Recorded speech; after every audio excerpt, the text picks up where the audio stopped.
penting sekali sebenarnya masyarakat banyak ini memang menyadari sih bahwa memang bukan uang tuh bukan segalanya memang Kak Daryl gitu ya, tapi akan lebih baik-baik saja kalau misalnya lagi sedih tapi ada duitnya gitu kan ya. lagi sedih tapi di bawah rumah daripada lagi sedih tapi nggak ada duitnya, maksudnya kan lebih menderita gitu. Dalam keuangan syariah, dengan keuangan syariah itu ada perspektif untuk melihat kebutuhan orang lain. Makanya ada sedekah. Asuransi syariah itu kan esensinya bukan menjaga diri kita sendiri, tapi juga komunitas yang tergabung dalam asuransi itu.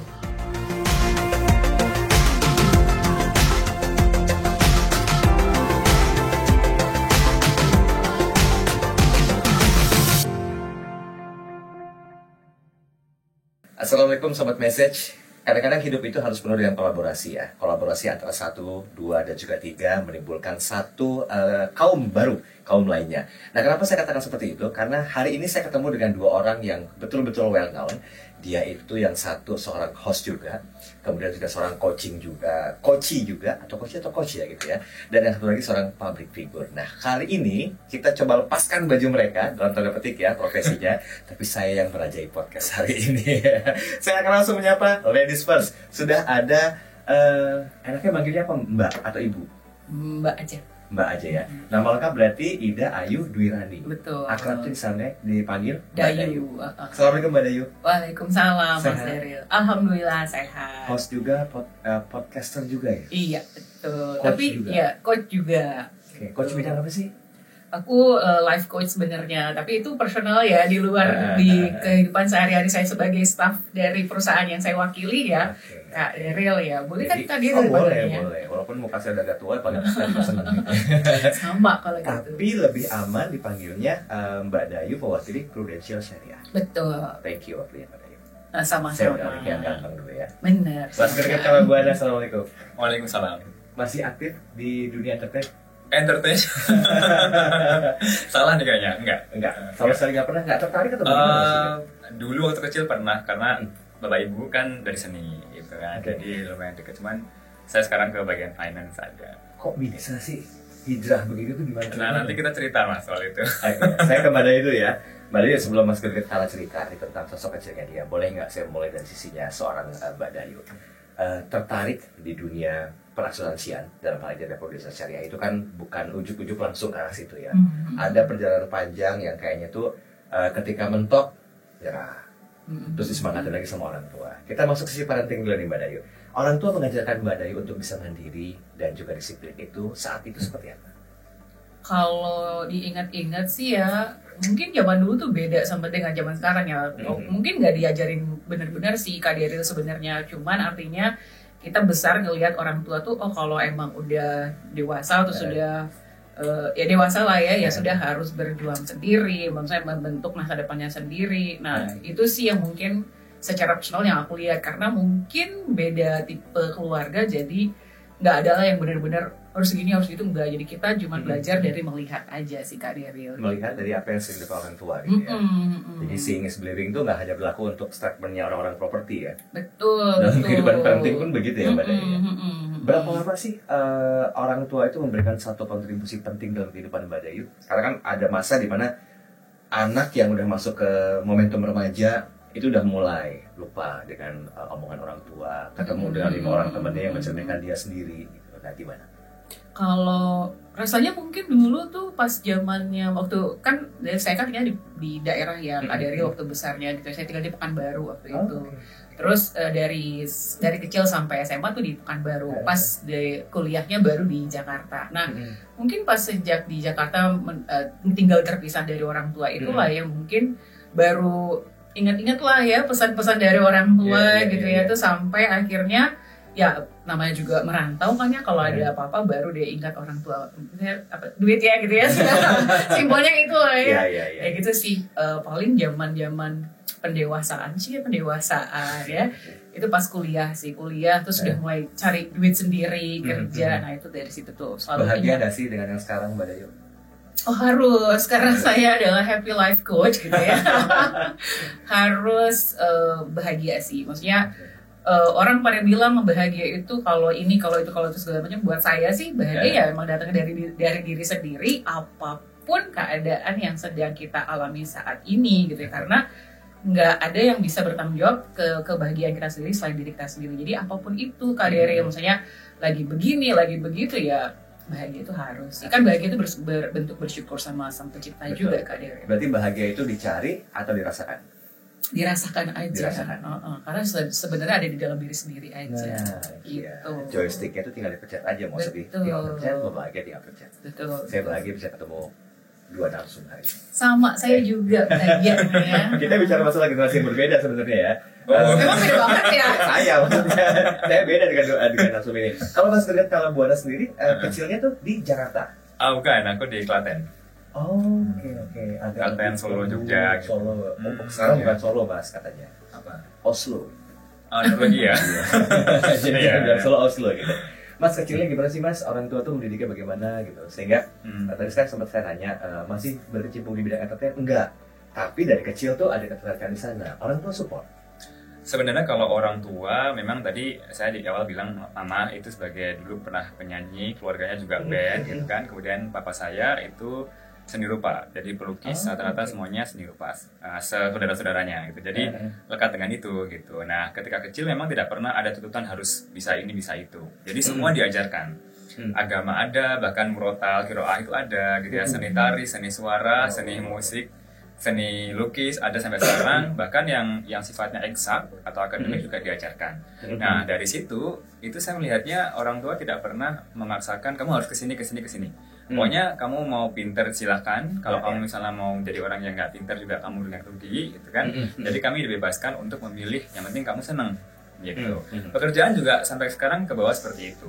Jadi kalau misalnya mau pilih finance gitu ya, atau fokusnya ke Islamic finance, kamu suka dengan agama Islam, kamu bangga sebagai seorang Muslim dan tertarik dengan finance ya silakan gitu. Yang penting ada perencanaan gitu kan. Jadi senang itu pondasinya. Tapi kalau kita nggak punya tujuan dan nggak punya perencanaan sama aja. Jadi beliau berdua mengajarkan pokoknya kamu senang, tapi kamu juga harus punya tujuan dan perencanaannya yang jelas gitu. Oke, baru tuh ketemu rasa bahagia. Ya, bahagia. Sama. Saya nggak pernah ada paksaan. Saya dulu juga tipe-tipenya ranking gitu-gitu. Tapi ranking itu bukan karena orang tua. Pokoknya kamu harus ranking, enggak. Saya mau ranking 7, 8 terserah. Bahkan saya pernah gara-gara terlalu ini ambisius Mas. Jadi kan zamannya pas SMA itu masuk ke kelas khusus gitu. Kebetulan ada kelas khusus akselerasi, Mercy, super kelas gitu kan. Saya masuk kelas satunya. Ketemu anak-anak yang kayak gitu, yang luar biasa, ultra kompetitif gitu ya. Terus digabungin masuk ke IPA, makin kejadian akhirnya saya terforsir, punya target bla bla bla bla, akhirnya fisiknya kolaps. Terus nggak bisa masuk sekolah 3 minggu, jatuh tuh di peringkat terakhir loh dari yang peringkat 3 besar gitu. Nah, tapi akhirnya di semester berikutnya harus dikejar, jadi dianulir dari peringkat 15. Nah, artinya karena nggak ada tuntutan dari orang tua, jadi ketika saya mendapat juara 1 atau juara terakhir, ya saya merasakan sendiri betul tadi gitu. Bahkan ketika peringkat 34 itu, justru sekarang saya bisa bilang saya sudah pernah ada di titik terbawah. Jadi kesabaran atau kebanggaan di puncak itu sudah lewat gitu. Jadi esensinya bukan lagi tuntutan dari luar, dari eksternal, tapi dari dalam diri. Jadi kalau bisa dibilang yang dicari dalam sebuah kehidupan itu dari versinya Mas Greget itu apa? Iya, kalau tujuan ya, tujuan tentu kita menjadi seorang muslim yang unggul karena saya seorang muslim. Itu yang saya cari. Nah, muslim yang unggul ini dicerminkan dalam peran. Gitu. Nah, perannya apa sekarang di masyarakat? Kalau saya sebagai finance, maybe influencer gitu. Jadi ngomongin soal finance, tapi perspektifnya adalah agama Islam. Gitu. Oke. Jadi kita menjadi orang yang bermanfaat. Ya. Saya sih masih agak sedikit abu-abu ya secara awam melihat tentang definisi Islamic Financial Planner. Ya. Nanti kita bahas masalah itu ya. Karena begini, biasanya orang tuh untuk ngatur keuangan kan ya so-so aja, biasa-biasa aja. Dapat berapa, dibagi berapa, bahkan sekarang trennya kan dapat berapa, investasi dulu, baru nanti bagi pengeluaran dan segala macamnya. Di Islam sendiri bagaimana seorang Islamic Financial Planner itu mampu mengelola keuangannya? Based on Islam seperti apa? Ya, kalau secara teknis memang ada perbedaannya ya. Nanti kalau misalnya kita bicara soal wealth accumulation, investasi gitu ya, misalnya harus yang halal juga gitu kan. Kemudian wealth distribution, ketika kita punya waris itu kan sebenarnya untuk menjaga supaya keluarga kita ketika kita tinggalkan bisa hidup dalam keadaan yang tidak lemah, jadi nggak meminta-minta. Kemudian jadi masing-masing pilar dari perencanaan keuangan sampai ke wealth purification dan lain sebagainya itu ada teknisnya. Tapi kalau saya lebih menekankan ke filosofinya. Misalnya gini, kalau orang beda bicara soal financial planning kan tujuannya financial freedom ya. Ya. Oh berarti udah dapat penghasilan pasif yang bisa mencukupi kebutuhannya, sehingga dia nggak perlu ngoyo gitu kan. Tapi kalau dalam keuangan syariah sebenarnya beyond itu, beyond financial freedom secara material tadi, apa keseimbangan dunia dan akhirat. Jadi uang itu bukan orientasi. Nah, kalau misalnya kita kejar adalah uang, ya sudah uang pada akhirnya akan kita akan mengejar uang, gitu kan. Tapi kalau yang kita kejar apa di balik uang ini? Oh saya bisa jadi kaya. Kaya itu biar apa? Biar saya bisa bermanfaat. Biar saya bisa membagikan keluarga saya, bisa meraih pendidikan yang terbaik. Nah, jadi beyond money itu yang filosofi yang ditekankan, dan banyak filosofi yang lain. Kalau dalam keuangan syariah ada namanya falah itu sukses dunia dan akhirat. Jadi secara uang itu membantu ketetapan falah tadi. Tapi setuju nggak kalau misalnya uang bukan segalanya? Iya, tapi segalanya untuk uang. Iya, betul. Okay. Betul. Mbak Dayu, dari sisi produsen syariah melihat statement atau mendengar statement dari Mas Greget, gimana kira-kira aplikasi dalam kehidupan, khususnya di dunia asuransi?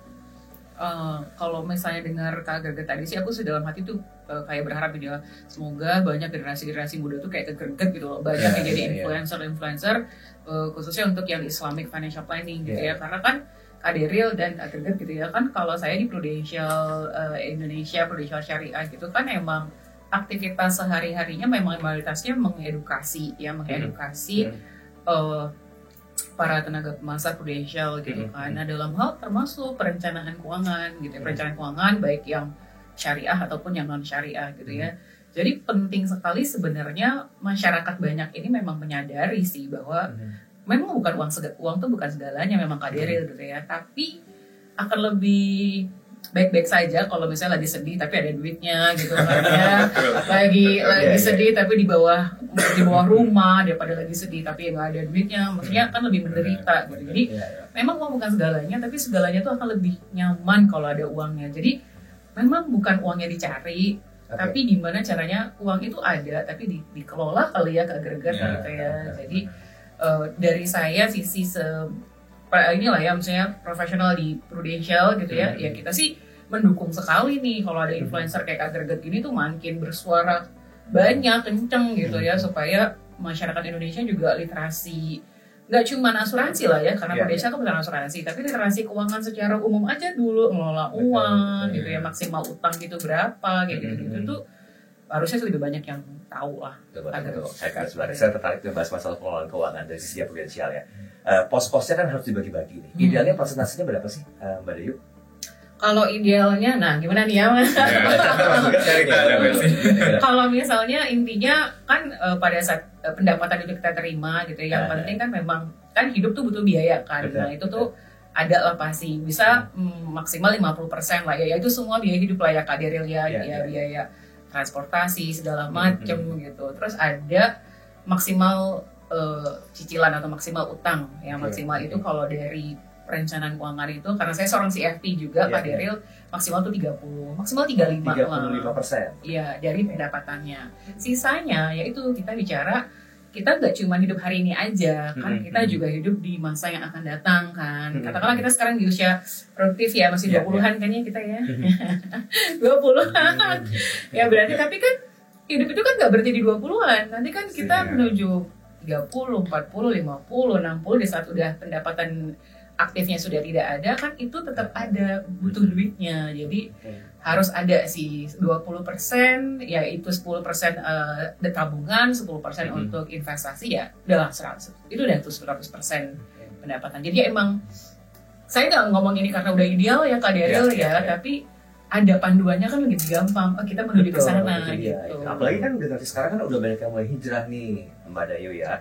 Hijrah dari yang biasanya saya harus sebut nih ya konvensional, baru melihat sebuah kebermanfaatan dari yang syariah. Nah, secara Islamic Financial Planner ini bagaimana kira-kira? Sebentar, statementnya Mbak Dayu dulu dikomentarin. Pengaturan keuangannya seperti itu. Apakah itu yang sifatnya konven atau yang memang syariah juga seperti itu? Tanpa kita harus mendeskripsikan ya tentang keduanya. Iya, sebenarnya ini kan pakem-pakem yang terjadi dalam keuangan ya, pendanaan keuangan 50 30 20, 10 20 30 40, 80 20, 80 20 itu yang jarang dibahas. 80 20 itu orang-orang yang nggak mau ribet. Jadi 80 pengeluaran, 20 yang ditahan. Pokoknya gitulah. Ya, kalau 10 20 30 itu ribet banget kan. Tapi kalau dalam Islam juga ada yang dicontohkan oleh sahabat Nabi gitu ya. sepertiga gitu. Sepertiga itu untuk kebutuhan hidup, sepertiga untuk sedekah, sepertiga untuk modal usaha atau investasi tabungan. Itu juga ada. Nah, poinnya adalah finance is personal. Artinya apa? Saya mungkin berbeda dengan Mas Daryl gitu kan. Jadi nggak perlu harus wah yang ini nih toko finance planner pakainya yang ini, aku juga harus yang ini. Enggak. Nah, kalau saya biasanya pakainya justru pakai prioritas. Jadi saya nggak pakai rasio-rasio tadi itu, Mas. Saya pakai prioritas. Prioritas pertama kewajiban. Kewajiban itu apa? Satu, dia yang menyangkut hak orang lain, dia yang dihukumi wajib oleh negara dan agama. Misalnya zakat pajak, utang, itu harus dipegang dulu karena dia menyangkut hak orang lain. Dan yang kedua yang untuk hari ini, operasional, ya biaya hidup tadi. Yang ketiga yang untuk masa depan. Nah, itu yang karena kenapa saya membaginya menjadi seperti itu, karena ya saya tidak mau terkotak-kotakan dengan rasio-rasio tadi. Tadi memudahkan betul, tapi fasenya mungkin berbeda-beda ya gitu. Dan kemudian juga ada dua pendekatan yang tadi dibagi-bagi dan bagi prioritas tadi itu namanya budgeting. Budgeting itu sebagian orang menganggap bahwa dia terpenjara atau didikte oleh angka-angka. Nah, pendekatan yang kedua dengan spending plan. Jadi dia ngelis dulu spending itu apa sih gitu. Oh, ternyata gajinya kurang, berarti nyari tambahan. Kalau nggak mau nyari ya dikurangi yang nggak penting. Nah gitu. Atau ternyata spending plan-nya lebih kecil daripada masukan dia, ya sudah nggak usah dipaksakan tuh habis gitu loh. Sisanya tahan aja gitu. Jadi kita melihat dari dua pendekatan ini tadi gitu. Karena sebenarnya esensinya itu adalah bukan pada uangnya ya, tapi kalau perencanaan keuangan itu sebenarnya dalam perencanaan keuangan sampai tadi usia 60 tahun itu ada 3. Pertama, kita membeli waktu. Tadi disebut kita usia 20 tahunan gitu ya, 30, 40, 60 itu kita membeli waktu sebenarnya. Mempersiapkan masa depan kan. Yang kedua adalah kita itu sedang memperluas opsi. Nah, opsi ini yang menjadi kemerdekaan sesungguhnya. Dengan uang kita bisa gitu kan. Nah, dan dalam Islam juga Rasulullah kemudian sahabat-sahabatnya itu bukan orang-orang miskin ya. Artinya mereka orang-orang kaya. Bahkan Siti Khadijah aja beliau adalah seorang komisaris atau direktur utama perempuan gitu ya. Jadi bisa dibayangkan hartanya. Sebenarnya yang ketiga adalah dalam keuangan syariah, pendanaan keuangan syariah itu ada perspektif untuk melihat kebutuhan orang lain. Makanya ada sedekah. Asuransi syariah itu kan esensinya bukan menjaga diri kita sendiri, tapi juga komunitas yang tergabung dalam asuransi itu. Makanya namanya ta'awun gitu kan, membantu gitu kan, tolong menolong gitu. Jadi gitu. Jadi sebetulnya kalau kita melihat pengaturan dari sisi syariah dan juga yang mungkin dilakukan sama generasi sekarang itu berbeda ya Mas ya? Konsepnya enggak. Atau sama sebenarnya? Enggak, sebenarnya kalau saya bilang generasi sekarang sudah melakukan hal yang benar. Nah sekarang udah ditambahkan aja flavor syariahnya tuh, misalnya instrumen-instrumennya ya yang syariah, yang halal, asuransinya prudential syariah misalnya gitu ya, yang syariah atau yang pokoknya yang syariah gitu kan. Terus kemudian mindsetnya dibenerin, misalnya jangan ngejar uang tapi what's beyond money gitu kan. Terus kemudian juga dia harus melihat kebutuhan orang lain gitu kan. Jadi tinggal bukan diluruskan ya, tapi diberikan opsi yang lebih menarik gitu. Karena menurut saya syariah ini lebih menarik. Kan kita lihat tagline-nya kan rahmatan lil alamin. Nah, rahmat seluruh alam, bukan hanya manusia, tapi juga ada tumbuhan, hewan, alam. Kita investasi misalnya, ambil yang syariah yang peduli pada lingkungan, investasinya yang mana misalnya gitu kan, yang membantu kemanusiaan, pendidikan. Jadi ada aspek-aspek itu yang sebenarnya ini juga disuarakan anak-anak muda. Mereka kan ngomongin generasi ini kan ngomongin perubahan iklim, pengungsi, banjir, itu cocok banget sama nilai-nilai Islam gitu. Iya betul. Berarti kalau secara pribadi dan secara profesi sebagai seorang Islamic financial planner, Mas Gregat sudah melihat belum adanya banyak bentuk indikasi hijrah dari anak-anak sekarang ya kekinian? Karena mereka kan Anas itu cerdas, mereka lebih kooperatif, empatinya lebih tinggi gitu loh. Ya semenjak pandemi juga kan itu memaksa kita untuk bisa lebih empatik bersama. Nah bagaimana Mas Gregat melihat hal ini? Momentum hijrahnya ini? Iya, dan satu lagi mereka percaya diri. Jadi saya pikir dengan kepercayaan diri ini, proses mereka hijrah ini juga ada dasarnya gitu ya. Selain karena memang mungkin ada FOMO juga gitu. Kok yang pada pakai syariah, aku enggak gitu. Enggak apa-apa sih gitu ya. Nanti mereka mengenal dulu.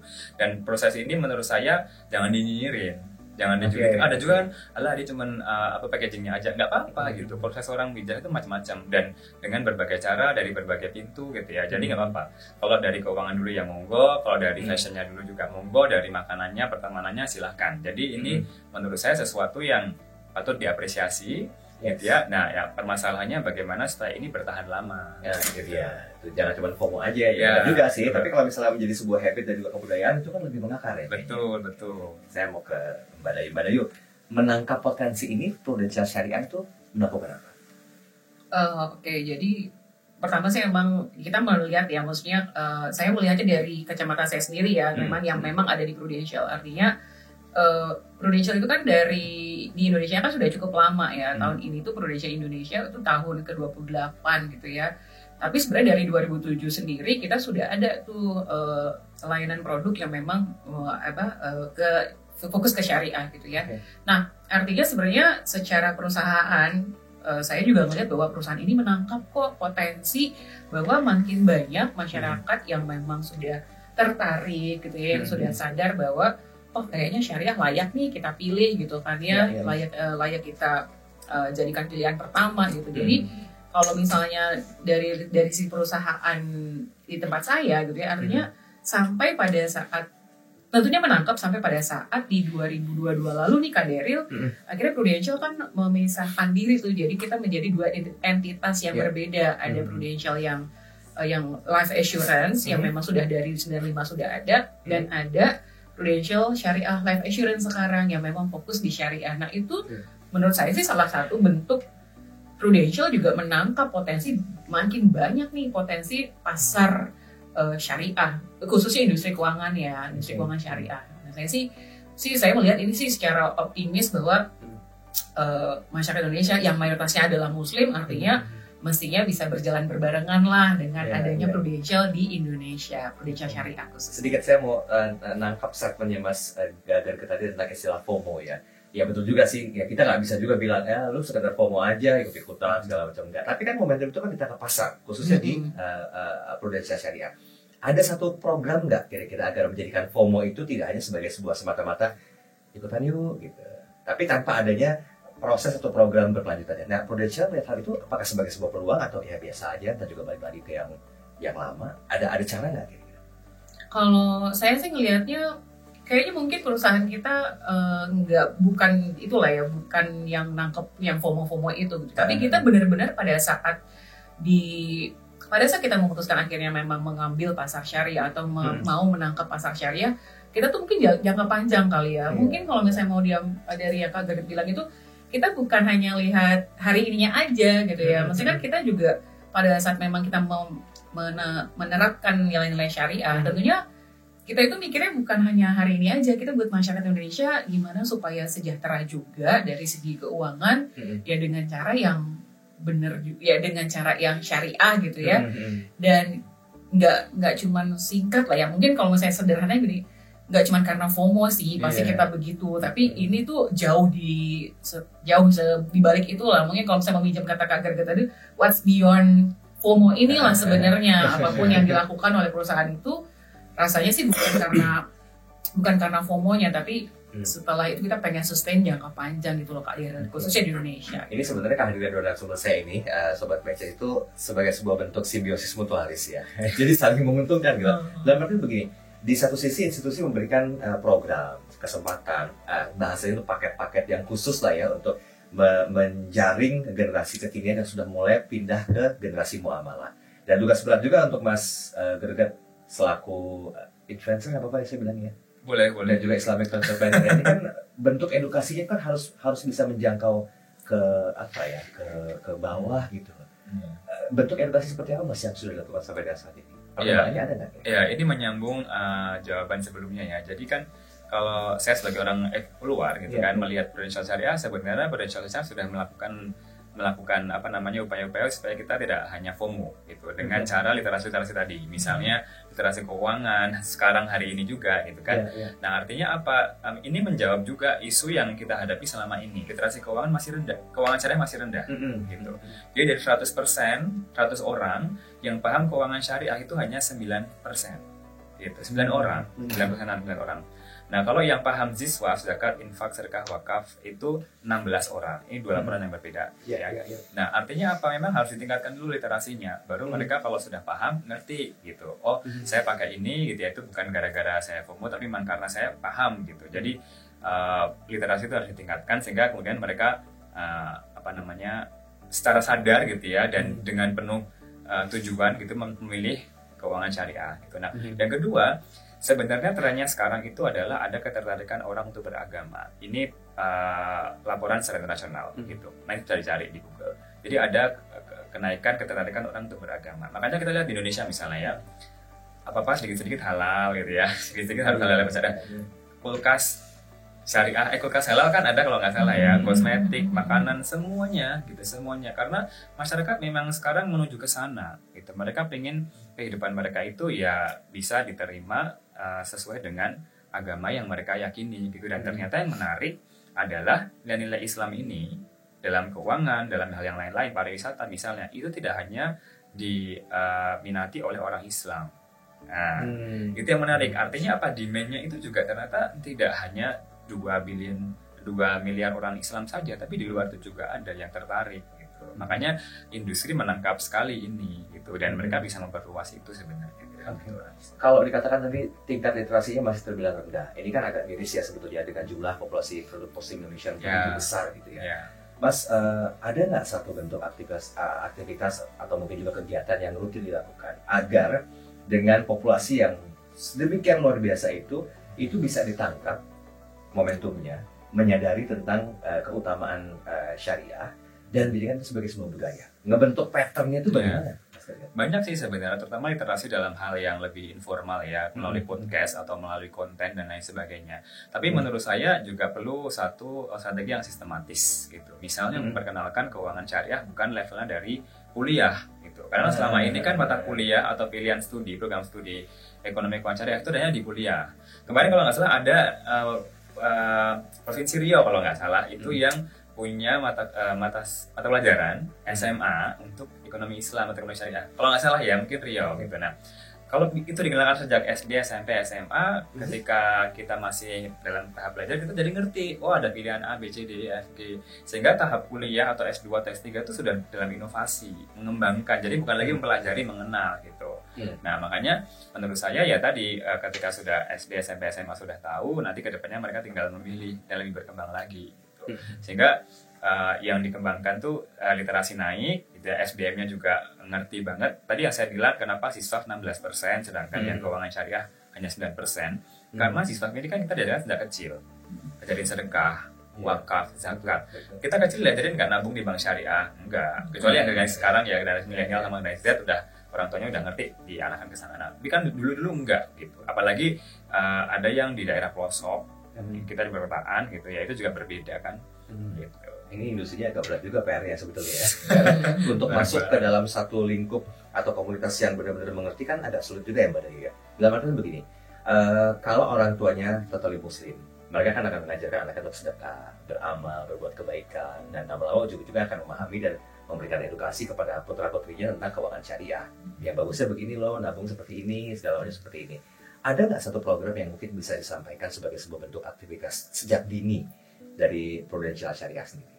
Bentuk program yang dilakukan lah ya dari Prudential sendiri supaya membantu meningkatkan itulah ya literasi segala macam. Sebenarnya ada Kak Daryl. Kalau misalnya saya mau nyebutin khususnya nih ya kalau dari sejak dini itu literasi keuangan untuk anak gitu ya. Kita tuh kita ada kerjasamanya lah dengan satu institusi atau ke satu organisasi gitu ya. Jadi kita benar-benar memperkenalkan keuangan itu dari sejak dini, dari mulai anak-anak SD gitu. Dan yang benar banget kan karena kan itu tidak ada di kurikulumnya pendidikan Indonesia gitu kan. Dunia sekarang itu kan cukup banyak dihujani dengan hal-hal yang sifatnya materialistis ya. Jadi kita melihat merek, brand gitu-gitu. Dan tapi ada juga beberapa public figure yang mulai arahnya nggak pengen punya baju banyak, uang bukan segalanya kayak gitu-gitu. Nah, itu sudah mulai ada pencerahan-pencerahan dan perencanaan keuangan syariah itu memberikan jawaban atas itu.